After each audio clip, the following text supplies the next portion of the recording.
Europe's facing an energy crisis that's devouring up people's finances. Things are spiraling. In just a few weeks, it could turn into rolling blackouts and factory shutdowns. People in Poland are burning garbage to keep warm. Romania is capping firewood prices. And with current circumstances, many economists are predicting that a recession is on the way, or actually already here. But what could be the cause of this energy crisis?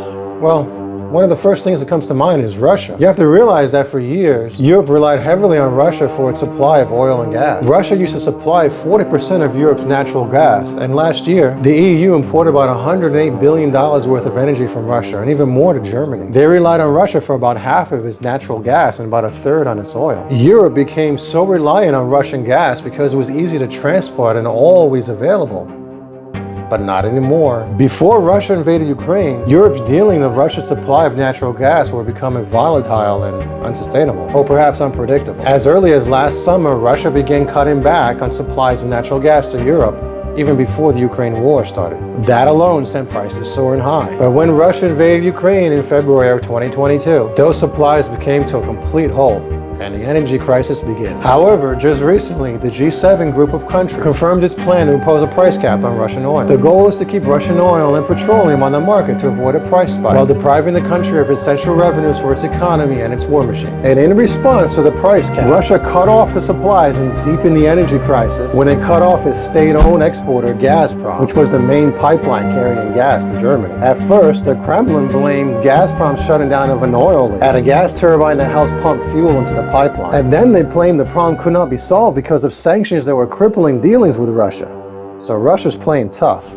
And after Gazprom cut off a number of European countries, this sent the prices of gas even higher. With Russia at the center of the energy crisis, natural gas prices topped $3,100 per 1,000 cubic meters in August. This was a 610% increase over last year. Because of surging energy prices, many power stations can't afford to operate for long. Russia has choked off the supplies of cheap natural gas that the continent depended on for years to run factories, to generate electricity, to heat homes. As a result of the rising cost of fuel, electricity prices have surged almost 300% in 2022, which is a record. Energy prices have become 10 times higher than the 5-year average. Subsequently, average European households struggle to pay for power and heating because of high costs. The situation has pushed European governments into a desperate scramble for new supplies and for ways to limit the impact as economic growth slows down and household utility bills rise. However, Russia demands that sanctions be lifted before it resumes gas supplies. Unfortunately, Russian Security Council Chairman Dmitry Medvedev threatened in August that gas prices will continue to rise and will hit $5,000 per 1,000 cubic meters by the end of 2022.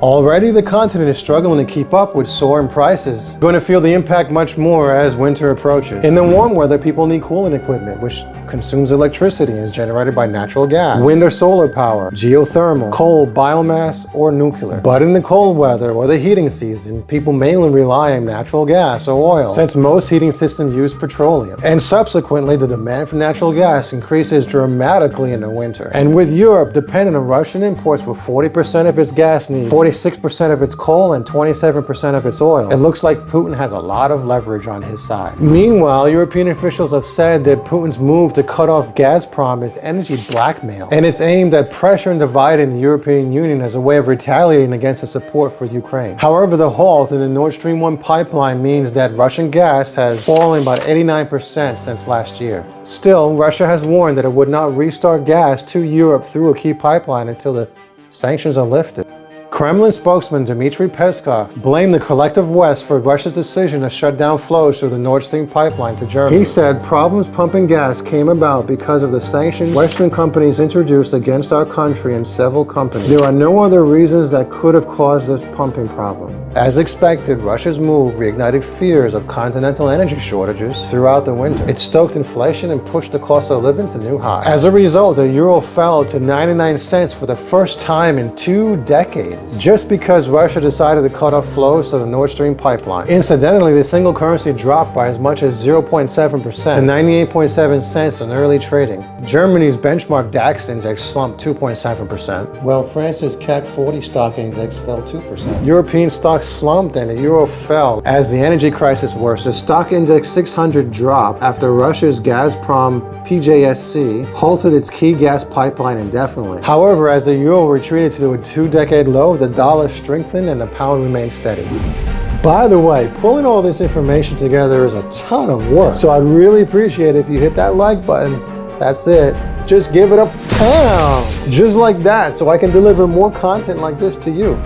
With natural gas surging 30% in Europe, there could be special steps taken in to rein in on power costs to mitigate and lessen the huge blow that Russia's oil supply has dealt. Europe's biggest economy announced a windfall tax on energy company profits to help alleviate bill increases. Other countries like Sweden and Finland have created emergency backstops to help energy companies struggling with soaring prices. At the same time, the newly elected UK Prime Minister Liz Truss is considering a freeze on household energy bills, as so to avert a winter cost of living crisis for millions of households. Countries like Germany had plans to meet their target for filling their natural gas storage sites to 95% by November. And for a while, Europe's largest economy was ahead of schedule in its plan to boost winter reserves. On the other hand, Russia's decision to cut off Gazprom's Nord Stream pipeline threatens further refill, and it's unclear whether the country will reach its November gas storage target.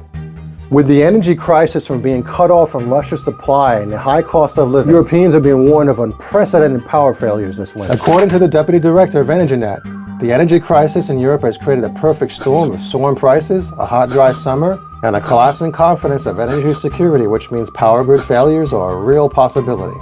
According to him, the production of electricity cannot keep us up with the demand, and this increases the probability of a power failure. When Gazprom reduced its 40% flow to Europe in June, it resumed flows on July 21st, but on July 27th, there were about 20% of capacity, with only one of the 6 compressors fully working. And as a punishment for sanctions and the price cap, Gazprom has diverted more of its energy to China instead of Europe. As a consequence of Europe's action, Russia is clearly using energy to pummel Europe. And this is because Gazprom is now burning off natural gas instead of exporting it to Europe. The IMF estimated in July that if countries like Hungary, Slovakia, and the Czech Republic were cut off fully from Russia's natural gas, their GDP could drop by up to 6%. On a global level, the world's economic growth would drop by 2% in 2022 and another 2% in 2023. Meanwhile, when it comes down to people, some people will not have heating while others will have to choose between warmth and food. Europe is biting down on momentum to increase alternatives to Russia's supply. Numerous renewable energy projects have been announced to replace Russian fuel, and countries are scrambling to install nuclear capabilities. However, with these new projects and alternatives in progress, replacing Russian energy will take a while. Some of those alternative projects require a minimum of 6 months for biomass and up to 10 years for nuclear. But what is certain is that none of these projects will be ready in time for this winter. Still,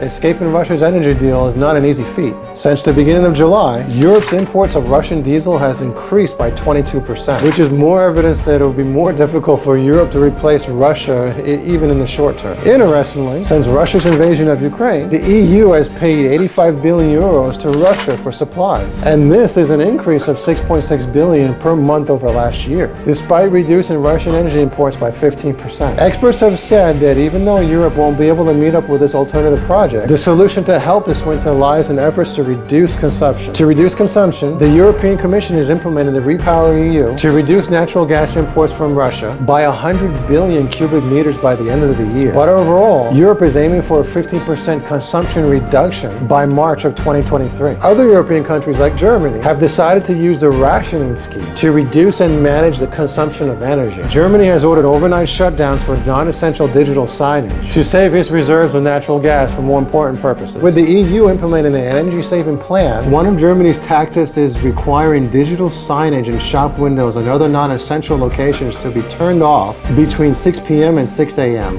Along with other power-saving measures, they also plan to stop external lighting of some public buildings. Germany is keeping its coal plants in operation, even though it had plans to shut them down later to reduce greenhouse gas emissions. Russia and high gas prices are not the only culprits. Other sources of power have lagged for reasons not related to Russia. In countries like France, drought has undermined hydroelectric power from rivers and reservoirs. France's fleet of 56 nuclear power plants is at half strength due to shutdowns over corrosion problems in key pipelines and repairs, updating, and safety checks. Meanwhile, Germany's Rhine River is experiencing lower water levels, which have caused a heat wave that would have been used for cooling power plants, and it has reduced supplies of coal to generators. Although Europe isn't deep with its energy crisis, it has managed to fill 83% of its storage for winter with the help of liquefied natural gas and reduced consumption. Even after Gazprom's Nord Stream 1 pipeline was cut off, Europe's storage levels have been rising, instilling hope that it can weather the storm. And although the winter of 2022 will be a tough time, there are hopes that by the winter of 2023,